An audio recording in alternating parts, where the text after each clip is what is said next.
com base naquilo que eu avaliei, que o fonoaudiólogo avaliou, com um bom relatório do professor, aí sim ele vai colocar lá o CID, assinar e carimbar. Ele tem isso. Ah, perfeito. Entendeu? Para que também, senão as pessoas vão querer, eu vi isso e a pessoa tem 2, 3 sintomas. E de repente não observa que a pessoa está passando por um momento, Sim. uma perda significativa, uma tristeza momentânea. A gente tem frustrações todo momento. Aí vai ser a dificuldade de aprendizagem. Porque quando não tem nada disso, está tudo legal, mas mesmo assim você vê que a criança se esforça, quer aprender e não consegue, aí você caminha mais para a hipótese do distúrbio de aprendizagem. E a avaliação multidisciplinar ela é tão importante porque eu ofereço, né, o meu conhecimento para ajudar no diagnóstico através dos testes, o fonoaudiólogo, que quase sempre é importantíssimo também nessa avaliação, acho que sempre mesmo, e o relatório do professor, porque o professor também está boa parte do dia com aquela criança. 4 horas em média, né? E quando a gente, assim, não é querendo pegar no pé do professor, mas a gente fala aqui da despedagogia, mas eu vejo muito assim na minha realidade, no meu trabalho lá na APAE, que quando eu peço um relatório do professor ou da diretoria, vem muito relatório comportamental, por exemplo. O Joãozinho não para sentado, ele só grita. Isso é relatório de comportamento, mas e do desempenho cognitivo, né? São as notas, tudo que ele precisa aprender naquela idade. Isso não é dito, que é o mais essencial. Não que o comportamental não seja.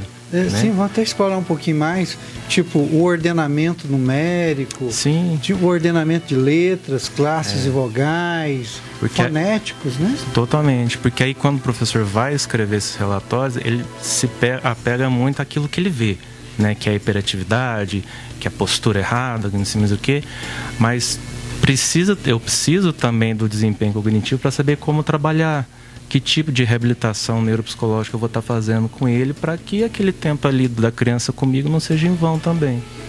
Uma dica, Cristiano, que a gente poderia dar para os professores que às vezes entram numa sala e a sala é terrível, né?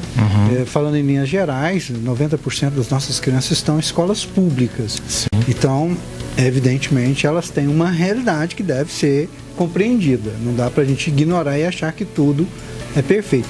Mas para um professor, então, a sua recomendação é para que dê atenção também a essas respostas cognitivas. Não só o comportamento, porque o comportamento ele pode ser nada. Pode ser a criança que aparecer, por exemplo. Pode, mas também pode ser, por exemplo, a gente está até falando aqui na pauta sobre o TDAH. Né? Tranquilo, se quiser entrar à vontade. Por exemplo, eu escolhi o TDAH porque talvez seja uma das patologias mais recorrentes que vem apresenta aí, né? E tem 2 tipos, que é o desatento e tem um combinado. Porque quando o TDAH ele é o transtorno de déficit de atenção e hiperatividade. E tem o TDA, né, que é só atenção, e tem o TDAH, que é com hiperatividade. Algumas características daquele que são só desatento, você percebe que ele é uma criança muito quieta, não dá trabalho na sala de aula, e isso para o professor ele acaba sendo bom e acaba dá uma premiação por isso, né? Isso, nossa, eu fico bobo de ver aquele fica mais quieto, vai ganhar um pirulito, coisa assim. Quando na verdade o aluno ele tem que participar. Tem sim os momentos de ter o silêncio, né, e tudo mais, mas não é por aí, né?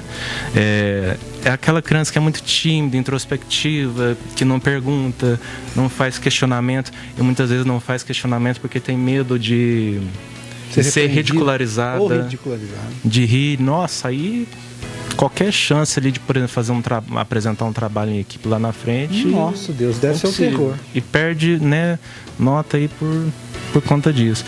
Não termina o que começa, é distraída, é esquecida. O professor precisa muito estimular ali para aprender, para pensar. E o combinado, que é um pouquinho mais assim difícil, complexo de lidar, tem todas as outras questões do desatento com algumas trocas, não é distraído, muito pelo contrário, é muito impulsivo, hiperatividade, tem muita dificuldade de manter um foco na atenção concentrada por muito tempo, de levantar da cadeira sem motivo importante ou aparente, dificuldade de relacionamento interpessoal, né, de se relacionar com o outro, com o colega, com o professor, ou com qualquer tipo de funcionário da escola, e não só ali na escola, mas na vida de uma maneira geral, dificuldade de aguardar a vez. E as dicas assim que eu posso estar passando para o professor, que eu sempre coloco isso também quando eles me pedem, uma das coisas mais importantes, eu falo porque alguns professores até faziam isso comigo, é de sempre colocar essa criança que tem dificuldade de aprendizagem, seja com o diagnóstico do TDAH ou não, mas de colocar sempre na frente, o mais na frente possível do quadro e do professor, porque quanto mais na frente, melhor ele vai ter assimilação do conteúdo que o professor está passando e vai ter menos elementos distratores ao redor, né? Coisas da parede, estímulos visuais e tudo mais. Mesmo na janela, ver a natureza, ele se dispersa. E independente da altura da criança ou não, tem as fileiras laterais, né, que não tampa ninguém, sempre tem como ajustar o mapa da sala a favor dessa criança que tem um pouquinho mais de dificuldade. Então, só para a gente dar uma ressalva nesse detalhe, o mapa de sala, nesse sentido, o professor tem um mapa da mina. Sim. Assim. Seria interessante que os pedagogos ou os professores fizessem uso de mapa de sala, né? Porque dá para você ver. Eu imagino que ainda usam, pelo menos deveriam usar. Tá. Não, eu sou dessa época que ainda uso o mapa de sala, e às vezes eu conversando com os meus amigos, professores, a gente sempre usa as referências, né? Aquele grupinho que senta à esquerda, mais ao fundo, aquele outro grupo de alunos mais centralizado ali a partir daquele ou daquela menina. A gente cita sempre um traço, cabelo longo, cabelo curto, porque às vezes pega muitas turmas, né? Aí eu digo sempre que a gente não memoriza o nome das pessoas, mas a gente sabe as carinhas e os rostinhos onde estão. Cristiano, isso no dia a dia, mas agora tem um elemento novo, que não é tão novo, que é a tecnologia. E assim, como olhar, porque hoje a molecada é celular na mão, olho na tela, e de vez em quando o menino quase tropeça em você na rua, passa por cima de você. Sim. Como o pai, como o professor, lidar com isso? Com a tecnologia, que é necessária, nós não somos contra o uso de tecnologia, mas também tem que ter um limite. Em algum lugar alguém tem que falar, aqui não pode. Sim. Como lidar com isso? Isso eu já atribuo mais a obrigação e responsabilidade muito mais dos pais do que dos professores. Né? Até uma das questões assim, de dicas para professores que lidam com crianças com TDAH é o estímulo de pesquisa com aulas motivadoras, dinâmicas, práticas, linguagens simples, objetiva, utilizando sim a internet, por que não? Porque a internet é uma ferramenta boa, porém ela tem que saber ser usada com regras, com leis, com horário, né?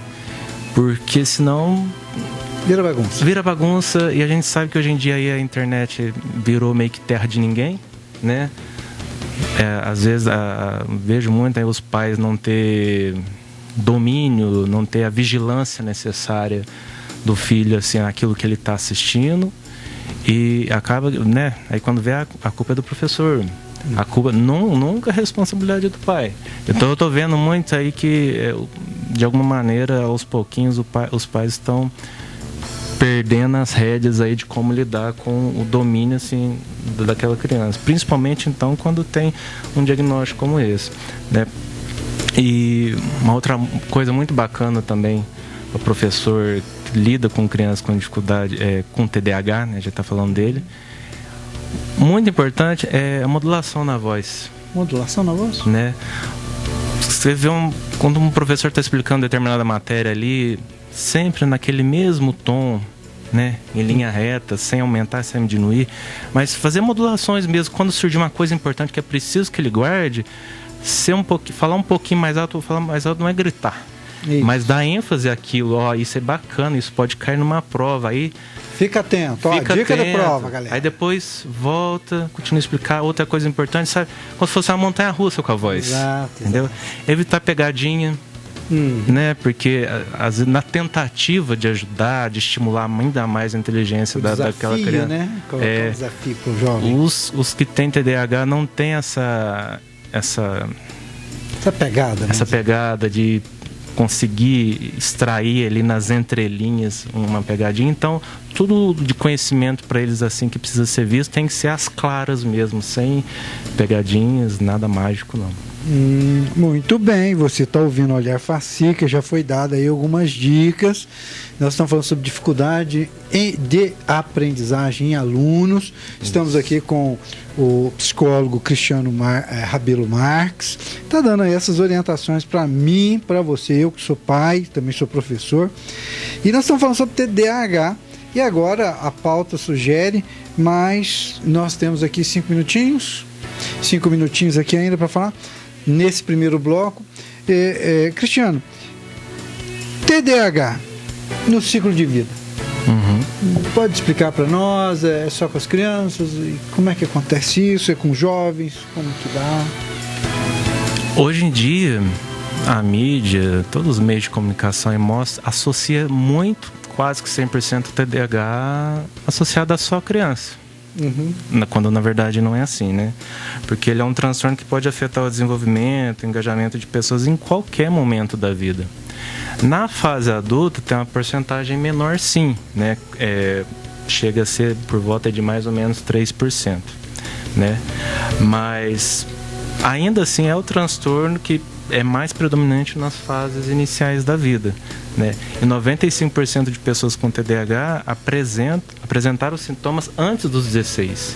E é aí que a gente começa a fazer o diagnóstico para saber de como é que vai lidar com a criança que está no período escolar até tirar o 3º ano, e também saber lidar com toda esse diagnóstico no decorrer da vida, né?